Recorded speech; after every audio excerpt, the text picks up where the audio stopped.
Garota intitulada bloqueia nossa entrada de garagem. O típico problema com uma Karen de atitude de direitos. Algumas casas na rua estão passando por reformas, então o estacionamento na rua está mais apertado do que o normal. Nossa entrada de garagem é muito visível. Corte na calçada bem marcante, pavimentos de tijolos que começam na calçada. Você realmente não pode deixar de notá-la. Volto para casa depois de fazer algumas tarefas e vejo um Subaru estacionado atravessando toda a nossa entrada de garagem. E quero dizer, a entrada inteira. Eles não poderiam ter centrado o carro de forma melhor se tivessem tentado. Então, pego outro local para estacionar e levo minhas coisas para dentro de casa. Uns minutos depois, vejo um casal saindo da casa alugada do outro lado da rua e entrando no carro. Eles não são inquilinos ali, talvez apenas estejam visitando. Não sou um completo imbecil.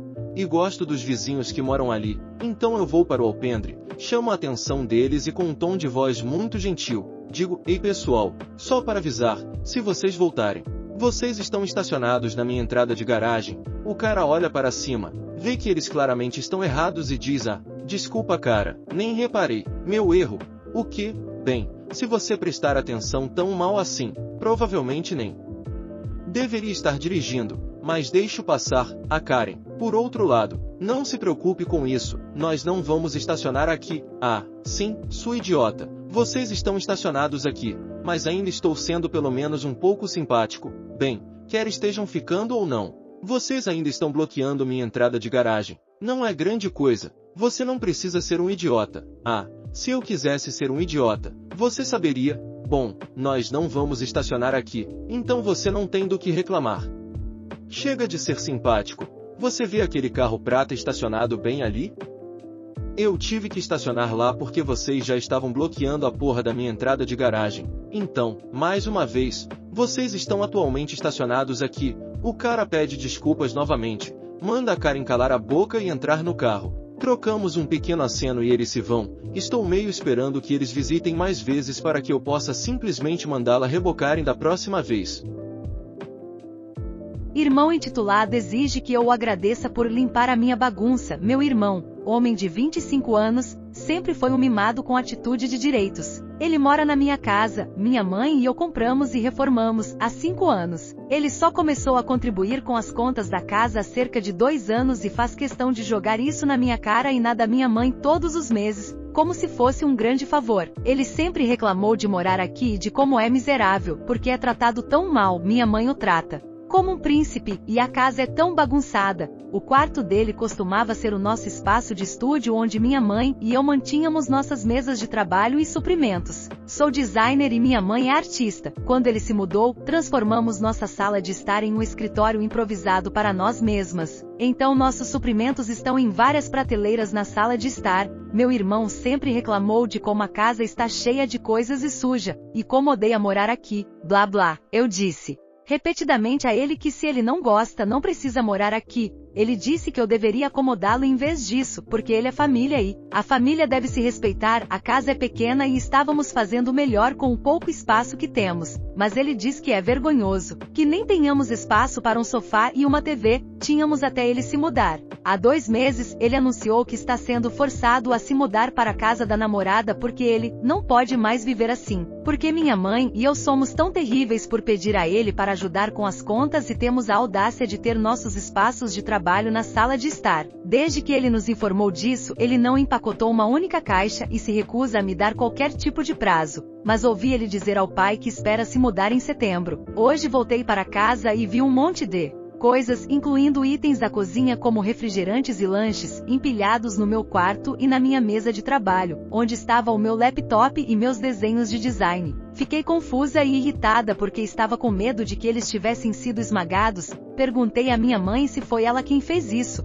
Ela me disse que foi meu irmão. Fui até ele perguntar por que diabos ele fez isso e que não gostei dele mexendo nas minhas coisas e potencialmente arruinando o meu trabalho. Ele ficou bravo. comigo e disse que tomou uma decisão executiva, para finalmente arrumar tudo. Eu ri porque ele tem o próprio banheiro e o quarto maior e ambos estão nojentos. Ele decidiu que as coisas da minha mãe e as minhas precisavam ser colocadas em nossos espaços, e mantidas fora dos espaços comunitários, a cozinha e a sala de jantar. A lógica dele foi que, como sou a única que consome certos refrigerantes e lanches, eles precisam ficar no meu quarto. Nenhum dos alimentos ou bebidas dele foi retirado da cozinha. Tudo que ele não considerou digno de estar nos espaços comuns, ele simplesmente jogou em uma pilha nas nossas mesas e nos nossos quartos. Vale lembrar que os sapatos dele, caixas de mudança e sacolas estão espalhados pelo corredor. Minha mãe e eu sempre temos que pisar nas coisas dele quando passamos pelo quarto dele e não mexemos em nada. Eu disse a ele que ele precisa respeitar nossas coisas e nosso espaço. Ele disse que não cabe a mim ditar, eu disse que sim, cabe. A mim, é a minha casa. Mas ele não quis ouvir, ele gritou comigo dizendo que eu tinha que agradecê-lo por limpar minha bagunça, e que era melhor eu pedir desculpas por ser tão ingrata. Lembrei a ele que ele vai se mudar, então por que ele se importaria tanto com a aparência da minha casa? Eu disse a ele que não posso organizar nada até que ele se mude e ele surtou dizendo, como você ousa? Eu acho que você mal pode esperar para eu sair.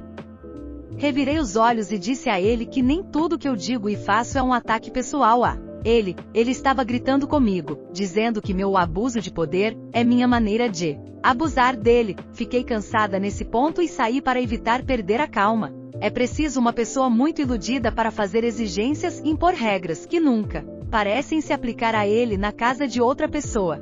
Edit 1. Para aqueles que dizem expulse ele, não é necessário. Não quero entrar em toda a história de ameaças de despejo e ultimatos, mas a essência é a seguinte: minha mãe ama demais o filho dela para recusar abrigo a ele. Eu não entendo, mas, porque a amo, respeito isso. Além disso, ele vem buscando sair há muito tempo. Esses são os únicos motivos pelos quais eu o deixei ficar. Além disso, acabei de terminar a pós-graduação. Então estou começando a economizar para meu próprio lugar. Edit 2. Se quando minha mãe falecer, a casa será 100% minha, por isso me recuso a perder minha parte nela, ou vendê-la.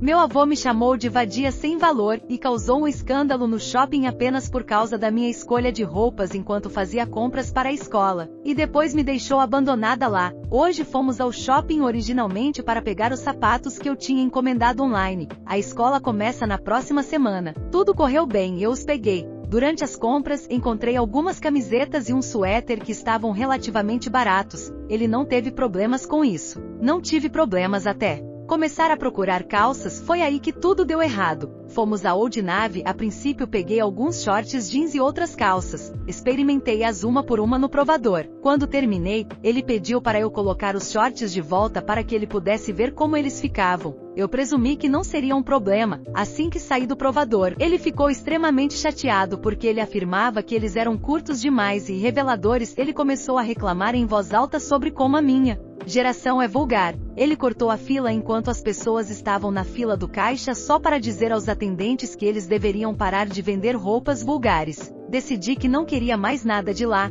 então saímos e fomos para outra loja. Assim que chegamos lá, achei que havia encontrado algumas leggings que eu poderia usar. E foi aí que ele explodiu, gritou, isso é o que você escolheu? E arrancou-as da minha mão e jogou-as no lugar errado. Ele me chamou de vadia sem valor, imunda e demoníaca e outras coisas. Não me lembro porque comecei a chorar. Foi só quando alguém gritou, ei, e ele disse para o cara cuidar da vida dele, e ele saiu da loja furioso. Só me lembro de ficar ali, machucada e incrédula, com todo mundo apenas me olhando. Uma senhora com seus filhos perguntou se eu estava bem. De vergonha, apenas disse a ela que sim e saí. Tentei ligar para meu avô para saber onde ele estava e ele atendeu dizendo pare de ligar para o meu maldito número e desligou. Andei até o local onde tínhamos estacionado no estacionamento e o carro tinha ido embora. Acabei tendo que ligar para um dos meus amigos que mora perto para me buscar. Esperei na praça de alimentação por cerca de 2 horas sozinha, chorando. Cheguei em casa e agora ele está agindo como se nada tivesse acontecido. Para piorar, ele trouxe o jantar apenas para ele e minha avó. Ela nem falou nada nem se levantou para confrontá-lo, como sempre. Eu tive que comer cereal para o jantar. Isso é apenas uma noite do abuso dele. Estou cansada dessa situação. Mal posso Esperar até ser adulta o suficiente e estar estável o suficiente para ser independente. Estou cansada. Madrasta malvada quer meu bebê. Ok, então para um pouco de contexto, sou uma mulher de 29 anos, inglesa, e moro na Itália com meu noivo de 37 anos, Marco, italiano, e nossa filha de 5 meses, Vilo. Eu me mudei para a Itália depois de me formar na faculdade de medicina, onde conheci o Marco, e agora sou residente em um dos hospitais. Meu pai não é um bom pai, abandonou minha mãe e a mim e sempre foi muito inconsistente. Ele se casou com a Tami quando eu era jovem, ela nunca gostou de mim e também nunca conseguiu ter filhos. Quando dei à luz, a família da minha mãe veio visitar e conhecer a Vilo e cuidar de nós duas, nada do meu pai ou da Tami. Então, 2 semanas atrás, eles apareceram sem avisar, alegando estar na área de férias e queriam conhecer a Vilo. Ela estava ficando um pouco inquieta e eu dou a ela tanto leite materno quanto mamadeira, mas como eu estava em casa, peguei uma coberta e a deixei mamar em mim. A Tami diz que a amamentação terá que parar em breve. Estou confusa e pergunto por quê e ela disse que não pode ser mantida quando Vilo estiver com eles. Agora estou ainda mais confusa e pergunto do que ela está falando. Ela me mostra fotos de um quarto de bebê e diz que devemos dividir a custódia da Vilo e que não preciso me preocupar, pois ela já preparou tudo, eu apenas a encaro. Mas ela continua, alegando que a diferença de idade entre eu e o Marco não é saudável para uma criança crescer, dizendo que era óbvio que eu precisava de ajuda e que ela estava feliz em ajudar, e principalmente que eu estava obviamente mais preocupada em trabalhar do que em ficar em casa com minha filha, então eu deveria apenas deixar ela cuidar da Vilo. Mas é claro que ela não conseguiu amamentar, então teríamos que parar com isso agora. Eu digo a ela que ela não pode estar falando sério e pensar que vou dar minha filha a ela, e ela me diz para me acalmar, que ela não está pedindo a custódia total, mas que ela poderia oferecer um lar muito mais calmo e estável e que eu sempre poderia visitar. Ela disse que é o que ela merece. Marco afastou todos e se certificou de que Vilo e eu estávamos bem. Desde então, tenho me sentido muito desconfortável e recebendo mensagens do meu pai dizendo que preciso deixar a Tami provar que ela pode ser uma boa cuidadora e a Tami tem enviado muitas fotos do berçário que ela preparou, apenas para esclarecer, para que as pessoas não fiquem confusas. Estou na Itália, mas a Tami não está, eles voaram para cá. Edit para responder a algumas perguntas comuns. Meu pai na verdade não está no meu registro de nascimento, então acho que isso limita o direito dele como avô. E minha mãe é a nossa guardiã nomeada para Vilo. Se algo acontecer conosco, está escrito em um testamento e Vilo vai para a creche no hospital onde ambos trabalhamos. E você, o que acha? Deixe sua opinião nos comentários. Não se esqueça de deixar seu like e se inscrever para receber os próximos vídeos. Até a próxima!